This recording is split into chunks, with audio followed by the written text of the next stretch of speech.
Monsieur le maire, présent à la réunion, Maféis pour la direction de GE, un mec de la DGE, je ne sais plus comment il s'appelle, Hugues Bellet, président de GE France, le cabinet, donc à la secrétaire d'État de ministre de l'économie et des finances, Aloïs Kirchner, et Bruno Le Maire, la CFE-CGC Sud et la CGT, donc pour ce qui concernait les organisations syndicales. Donc, dès le début, Bruno Le Maire a pris la parole pour des contraintes horaires. Il a évoqué qu'il y avait des gens qui avaient des contraintes horaires, entre autres nous, parce qu'il fallait qu'on reprenne le train pas très tard. Là, ça arrive, merci, c'est sympa, mon petit. Donc, il a dit la chose suivante. On est pris par le temps. Il faut que, sous la tutelle du ministère, effectivement, on prenne les choses en main. Donc, je ne vais pas aller par quatre chemins. On va vous poser ce que nous, on considère devoir faire. C'est confirmer et réhabiliter, je veux dire, Belfort avec une direction de haut niveau. Propos de Le Maire. Hein. Un projet industriel GE Gaz, centre d'excellence 50 Hz. Puisque je tiens à faire remarquer aux organisations syndicales que vous êtes, que nous avons un regard qui a évolué après 3 mois et demi de discussion de ce que vous avez rapporté et que le gaz a un avenir.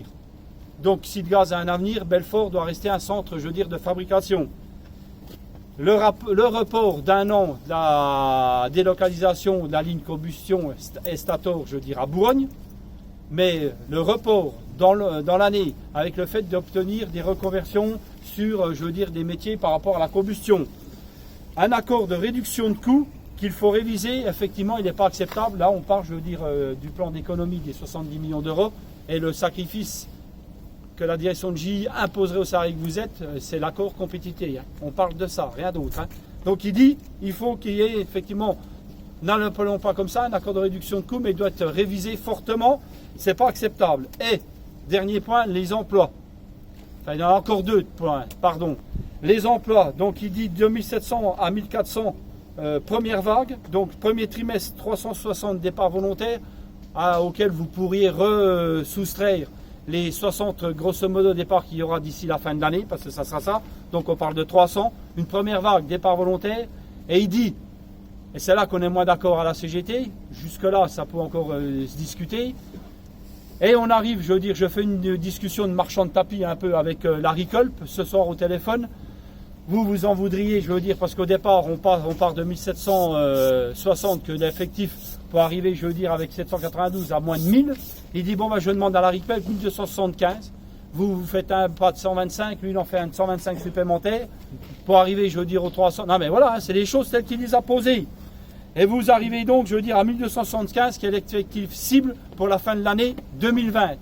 Voilà ce que je vais proposer à Culp, avec, à un moment donné, un levier sur la finance et les emplois créés, c'est-à-dire sous tutelle toujours d'un ministère. Il propose d'une convention, il proposerait ça, il a dû proposer ça hier à Culp, sur l'export, donc des garanties d'État, à hauteur de 6 milliards d'euros. C'est quand même pas un petit par rapport aux 70 millions d'économies, je vous le fais quand même le ratio, 6 milliards d'euros pour garantir, je veux dire à un moment donné, parce que l'État, alors je vais l'expliquer comme ça, ne voulait plus garantir ce qu'ils appellent l'empreinte carbonée, c'est-à-dire que tout ce qui dégage du CO2, entre autres le charbon, entre autres le gaz, là ils sont prêts à revenir au travers de cette convention, de cette proposition de convention à l'export et l'import pour GE, jusqu'à 6 milliards d'euros pour garantir des fois des contrats avec un certain nombre de clients, sous la couverture et sous l'égide de l'État.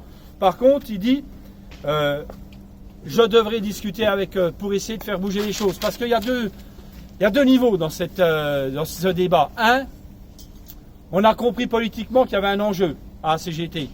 Je vais vous dire pourquoi. Parce qu'on est arrivé, au départ, on a discuté avec Bruno, Bernard Devers et Le Digou, qui est un économiste au niveau confédéral, au niveau de la CGT. Et on a proposé la chose suivante à Le Maire, qu'il a écrit. La Banque publique d'investissement, la BPI, c'est son rôle. C'est sa mission. C'est-à-dire, à un moment donné, c'est de garantir, et on leur a proposé par rapport aux 70 millions, un projet sur 5 ans qui ferait 350 millions d'euros. C'est là que l'État, il investit, puis il dit, vis-à-vis de General Electric, par rapport à votre perte des 70 millions d'euros, mais sur un projet industriel, 5 ans, ça emmène en 2024 ça fait la démonstration que nous, ce qu'on dit depuis le départ, la turbine à gaz et puis le mix énergétique, vous allez voir que depuis, à partir de 2023, ça rebondit. Puis à cette condition, effectivement, vous, État, vous garantissez ça vis-à-vis, je veux dire, effectivement, de G, parce que les autres, ils n'en sont pas là. Hein. Strasic, il ne change de rien. Hein. Ma fille, il faut voir le maboule que c'était hier. Hein. Ça a été la première fois qu'on l'a vu sous son vrai jour. Le soi-disant industriel qui vous a envoyé, je veux dire, une lettre à chacun ou chacune, je vous garantis qu'hier soir, je veux dire, on a rediscuté avec Devers quand on est parti à 16h26, reprendre le train. Bon, ben lui, il est parti en carafe. Hein. Ah ben non, les États-Unis, ah ben non, moi j'ai pas mandat pour ça, moi j'ai pas mandat pour ceci, j'ai pas mandat pour patati, pour patata. Donc Devers, il lui a dit, attendez, nous on n'est pas en train de dire mandat, machin, etc. Il y a un ministre, il a posé une ligne. Donc avec Larry Culp, Strasic, je veux dire, à un moment donné, il s'alignera. C'est pas, je veux dire, on fait comme on veut, même si à un moment donné, l'autre, c'est un fou furieux de la finance, il ne voit que le capital. Et donc, par rapport au capital, c'est ce que vous connaissez, c'est les suppressions de postes. Hein. Ce qu'on a dit sur ces bases, il n'y a aucun avenir pour GPF. Donc, c'est pas ce cadre-là que veut définir le ministère. Et nous, on répond aussi, on a échangé toujours avec les ordres syndicales, et y compris avec Devers. Ce que se pose la question, et c'est normal, légitime, ce que disaient les copains hier soir, oh putain, il y a le 21 octobre. Oh ben Dieu, cette feuille de merde. Le 21 octobre. Donc, le 21 octobre, on reprécise les choses. C'est l'envoi à la directe et l'avis du CSE. Donc après, c'est boum, ça tombe dans l'avis du CSE. Nous, on a dit, on n'a pas été, je veux dire, à un moment donné, associé à quelques négociations que ce soit, etc., etc. Donc, je vous le dis tout de suite, sans vous affoler, il y a des délais supplémentaires. Hein. Et nous, on dit à la CGT que ce délai supplémentaire, on arc-boute, je veux dire, effectivement, la position qu'on a donnée à le maire, partant, je veux dire, de la proposition qu'il a fait à Larry Culp et avec le retour qu'on devra avoir, il appellera, je veux dire, Kirchner cet après-midi pour savoir un peu où on en est, parce qu'il y a les fuseaux horaires qui jouent. En ce moment, nous, on est élevés ou des trucs comme ça, les autres, ils vont se coucher. Donc, je ne sais pas Culp, comment il aura pu voir son conseil d'administration. Enfin, il y a tout un tas de choses qui font que ça rentre en ligne de compte, qu'il faut entendre pour dire, bon, ben, pour savoir demain où on en sera, ou peut-être en fin de journée. Donc, tout ça pour dire que nous, ce délai légal, c'est une chose, mais on a 4 à 6 semaines pour, je veux dire, à un moment donné, effectivement, arc-bouter ce qu'on a proposé au niveau de la CGT. Ce qui donne du sens, ce qui, à mon avis, permet, je veux dire, de continuer. Parce qu'il y a des copains qui disaient hier soir, c'est l'emploi, effectivement, qu'il faut préserver. C'est aussi, je veux dire, nos accords. Parce que si on écoute ma fils, on continue, je veux dire, à déboulonner le code du travail, puis vos acquis, et puis on passe, je veux dire, à la vitesse supérieure. Il faut se mettre autour de la table, négocier, patati, patata, patata. Et puis en 2021, eh ben, je ne sais pas de quoi il advient, je veux dire, je ne sais pas dans tout il travail de quoi il sera fait. À mon avis, ce serait compliqué. Parce que nous, on pose la question, j'oublie pas de le préciser parce que c'est important, parce qu'il faut reprendre aussi les notes et puis là un peu comment les choses se sont déroulées. Nous, on a une proposition aussi avec de la GPEC, de la gestion prévisionnelle des emplois et compétences, que de toute façon, au sud, CFE-GC, pour le coup, partage. Parce que là, si on parle de cette gestion, ça nous permet, je veux dire, de ne pas décalquer les métiers, puisqu'il a été dit hier soir par des copains, l'emploi. Et donc, on est sur le rapport, je veux dire, effectivement, pas être à 1275, mais faire la démonstration que d'ici la fin de l'année, eh ben, on aura peut-être pu conserver les emplois, puis surtout ce qu'il nous faut pour avoir cette logistique, puis ce travail qui puisse être effectué sur Belfort. Donc, à savoir que le maire, on lui a dit, donc pour terminer, en conclusion, vous, ma fils, je croyais que vous aviez envoyé un courrier où vous disiez que vous étiez un industriel. J'ai rien vu. Donc, comportez-vous comme un industriel pour le coup, pour l'outil de travail GPF, en tant qu'officier, puis patron qui pourrait être dédié à cette fabrication. Puis vous, monsieur le ministre, vous nous devez la protection. Voilà. Moi, je ne peux pas dire autre chose. C'est ce qu'on a dit. Et comment on s'est quitté à 16h26 hier soir chez le ministère de l'économie et des finances à Bercy. Accord de réduction de coûts, on a dit, nous, c'est pas acceptable, on ne redonnera pas nos acquis, hein, ça c'est clair. Alors après, ils disent, ah, mais on a moyen, je veux dire, de laisser de côté un sacré paquet de choses, etc., etc. Sauf que moi, en discutant avec Devers, la CFECG Sud n'ont pas dit qu'ils rentraient en négociation, mais commençaient déjà à discuter sur patati patata. Devers a réaffirmé la base qu'avait posée le ministre et qu'il fallait attendre, parce que de toute façon, on devait avoir Culp, et ce qu'il allait ressortir de la discussion avec Culp et les propositions du ministre. Parce que le ministre voudrait qu'on s'en sorte la tête haute les uns et les autres, et que ça se fasse sous l'égide du gouvernement. Ben nous, on a dit chiche, mais le gouvernement, il n'y a plus que lui, qui politiquement, par rapport à la BPI et les engagements, et ça devient une affaire politique.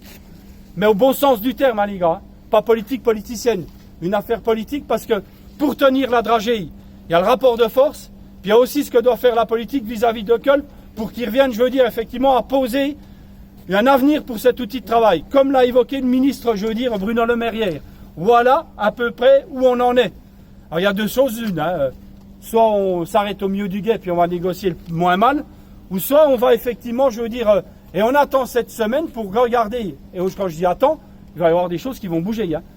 Mais je pense qu'on a un engagement et on est regardé de toute façon de très près par tout le monde sur, je veux dire, à un moment donné, le combat qui est mené. Donc d'un côté, ben, c'est un outil de travail avec les occupations que vous faites, les copains, vis-à-vis d'un géant qui est le régent de la planète et puis qui, à un moment donné, je veux dire, veut déstructurer, déboulonner pour avoir des actifs, tous ces outils de travail.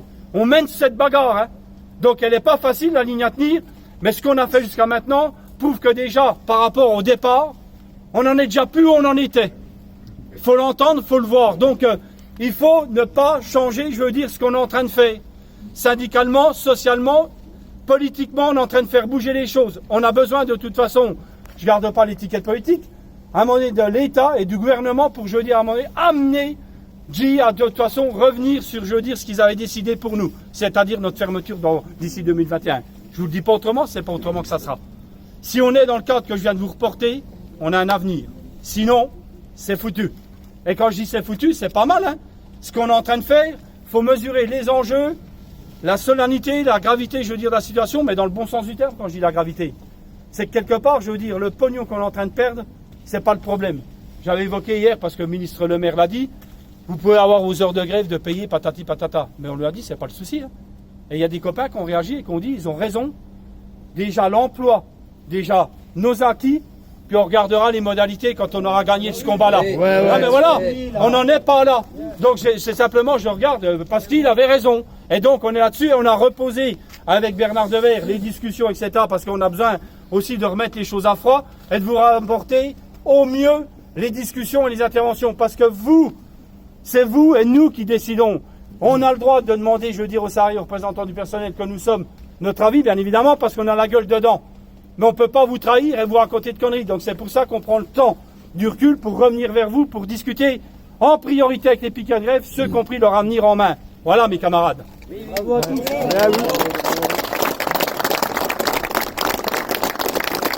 Ça existe, hein. J'ai oublié un truc. L'État, ils ont fait une intervention au chantier de Saint-Nazaire sur la BPI. Ils ont repris du boulot, tout ça. Je veux dire, ils sont avec, ils ont une part à 40%. Mais quand on dit la BPI, comme ils sont, je veux dire, avec putain, le Maféis, il paraît que hier, ah non, inadmissible de discuter avec G, de venir mettre sous tutelle ou des trucs comme ça. Il s'est même pris la tête entre guillemets avec Bellec, il lui demandait d'être un peu calme avec tout le bordel. Il s'est même pris la tête avec parce que Maféis a dit non, non. Vous ne pouvez pas, je veux dire, à un moment donné, ingérer, machin, etc. Par contre, il l'a fait quand le ministre de l'économie, Bruno Le Maire, n'était plus là. Hein. Là, il s'est lâché, parce qu'avant, il lui a dit de se taire, le maire, pour que la CGT finisse d'intervenir sur ses propos. Je peux vous faire confirmer par mon camarade. Hein. Donc, vous voyez un peu à qui on a affaire. Des purs produits de J. Si on n'a pas, je veux dire, à un moment donné, au-delà, je veux dire, des considérations politiques, un État qui pose aussi les choses avec les revendications, mais dans le bon sens du terme, parce qu'il y a des outils et c'est le rôle, ben effectivement, je veux dire, on est même les tout-puissants, ils sont obligés, je veux dire, de revoir un peu leurs choses. Donc, faut se battre, les gars. On n'a pas le choix. Voilà. Tout à fait. Ouais. Voilà. Bravo les compagnons.